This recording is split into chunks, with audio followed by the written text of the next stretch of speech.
Menghasilkan 3 digit dengan karir digital marketing itu mungkin, bahkan sebagai seorang introvert kayak aku ini. Yes, angka tersebut itu angka yang aku capai dalam 1 tahun, maksudnya penghasilan tahunan gitu loh. Yang mana menurut aku itu jauh lebih nikmat jika dibandingkan dengan rata-rata penghasilan penduduk WKWK Land dalam 1 tahun. Nah, ini angkanya kalian bisa lihat sendiri, aku bukan self-claim. Dan perlu diingat, angka penghasilan tersebut berasal dari jual jasa ataupun jual skill kalian, yang mana ini beda dengan kalau kalian jualan barang fisik. Berarti angka tersebut bisa ataupun bolehlah kalian anggap sebagai margin. Kerjanya cukup di rumah ataupun di kamar kalian, nggak perlu keluar dari rumah, nggak perlu keluarin bensin, beli bensin ya kan. Yang mana menurut aku itu jauh lebih nikmat, jauh lebih worth it ya. Kalau bisa dikerjain di rumah, why not kan gitu. Yang menurut kalian para introvert ya, apalagi yang introvert akut ya, ini nikmat banget ya kan. You're gonna love this job. Kabar baiknya, kalian mungkin bisa mencapai apa yang sudah aku capai ini, tapi kalian harus menerapkan 3 hal yang sudah aku lalui selama 5 tahun kebelakang ini. Apa aja itu?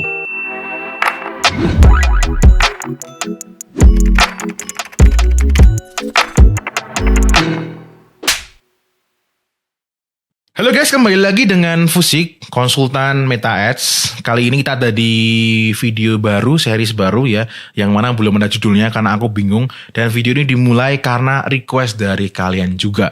Ada, siapa itu namanya, lupa aku ya. Itu dia bilang, boleh dong mas sharing tentang pengalamannya sebagai seorang konsultan kayak gitu ya. Ya ini juga salah satunya, dan di Instagram juga ada yang kayak gitu. Ya jadi ini video buat kalian dan semoga ini bermanfaat dan bisa kalian praktekkan juga tentunya. Mungkin dari sebagian dari kalian ada yang masih belum ngeh tentang maksudnya gimana sih karir sebagai digital marketer tapi di rumah sebagai introvert lagi. Terus dapat uangnya gimana kan gitu ya. Oke ya, karir sebagai digital marketer itu nggak selalu ya harus ngantor gitu. Kerja sama orang, sama Pak Bos, ataupun kayak harus ngiklanin suatu produk kayak gitu ya, produk fisik misalnya gitu ya. Nah, berdasarkan dari pengalaman aku ya guys ya, ternyata ada loh opsi lain yang ternyata itu kerjaannya bisa dikerjain di rumah kan kayak gitu. Nah, bedanya bukan kalian kok punya bos ya, tapi kalian punya klien ya. Jadi sebenarnya ada bos tapi beda bentuk aja sebenarnya ya. Namanya klien tersebut. Nah, bisa nanti kalian itu formatnya atau model bisnisnya sebagai agensi iklan. Kalian iklanin gitu ya. Cuma nanti memang nggak semua klien bisa kalian terima lah. Ya itu nanti di pembahasan yang lain lah ya. Ataupun kalian sebagai konsultan seperti aku ini ya. Yang kalau kalian belum ngerti tentang aku lebih lanjut, coba lah cek YouTube aku ya. Udah ada banyak tadi guys yang aku share.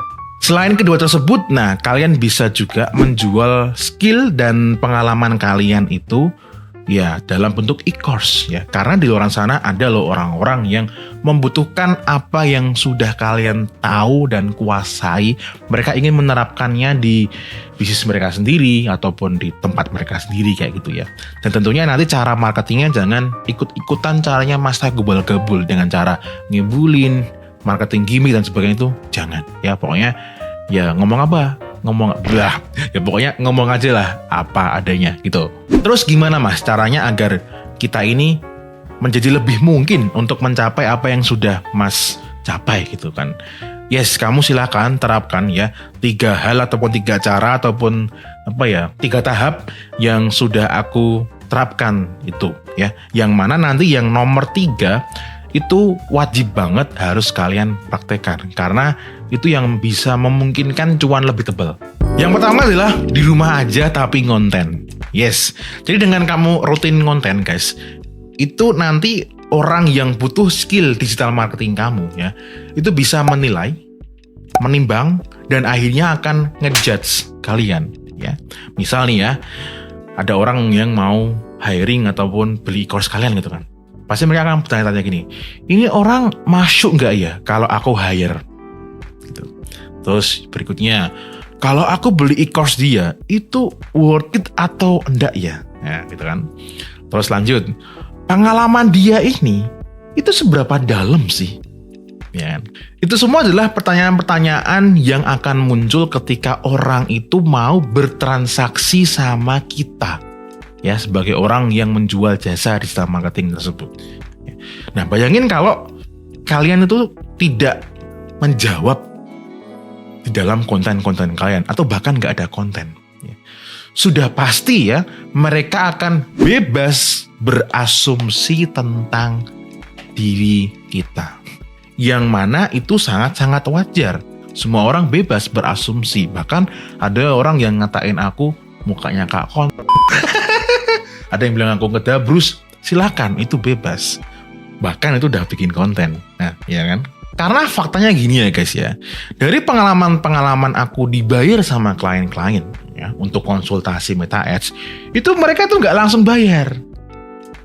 Ya. Mereka itu sudah mengkonsumsi konten-konten Fusik sejak beberapa kurun waktu dulu, ya kan. Dan nggak sebatas mengkonsumsi konten, mereka juga mempraktekkan apa yang aku share tersebut. Nah, setelah apa yang mereka praktekkan itu membawa dampak yang cukup oke menurut standar mereka, baru tuh mereka akan mempertimbangkan untuk daftar lalu bayar konsultasi dengan aku. Jadi nggak ujuk-ujuk langsung bayar, ya.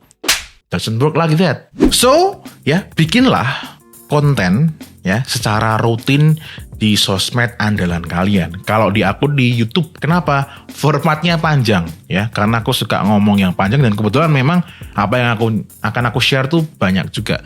Tapi kalau kalian mau ada di tempat yang lain, sosmed yang lain, silahkan, monggo, ya. BTW kontennya yang kayak gimana?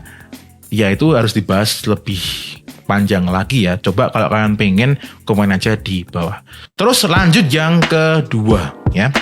Pastikan skill digital marketing kamu itu valid. Oke, ini penting banget ya. Karena nanti kan skill ataupun pengalaman digital marketing kamu itu akan digunakan atau diterapkan oleh orang lain selain kamu gitu kan. Nah, itu akan menjadi carut marut ketika itu nggak valid gitu kan. Oleh karena itu kamu harus memastikan apakah skill kamu itu valid dan itu sakral. Yes. Ada 2 poin, nggak 2 poin sih, ini ada beberapa ya. Ada beberapa poin, 4 ya. Ada 4 poin untuk mengetahui ya apakah digital marketing kamu itu sudah valid. Yang pertama, tak bacain ya ini ya. Mampu setup tracking sesuai dengan kebutuhan bisnis. Entah bisnismu ataupun bisnis klienmu ya. Apapun platformnya, pasti kalau kayak gini itu ya, itu ada yang namanya adalah tracking untuk nge-tracking ya melacak iklan kamu nanti ketika diiklankan ataupun iklan klien. Nah, advertiser yang valid itu harus bisa masang trackingnya tersebut ya. Dan masangnya itu nggak asal, harus sesuai dengan kebutuhan bisnis. Jadi dia harus bisa mengidentifikasi, oh trackingnya harusnya gini gitu. Dan masangnya nggak error. Karena berdasarkan dari pengalaman aku melayani konsultasi loh, ada loh orang-orang yang ya karena aku masih kurang pengetahuan ya, itu masangnya error. Bahkan iklannya udah jalan selama beberapa bulan gitu kan. Itu dampaknya apa? Datanya di dashboard menjadi tidak akurat.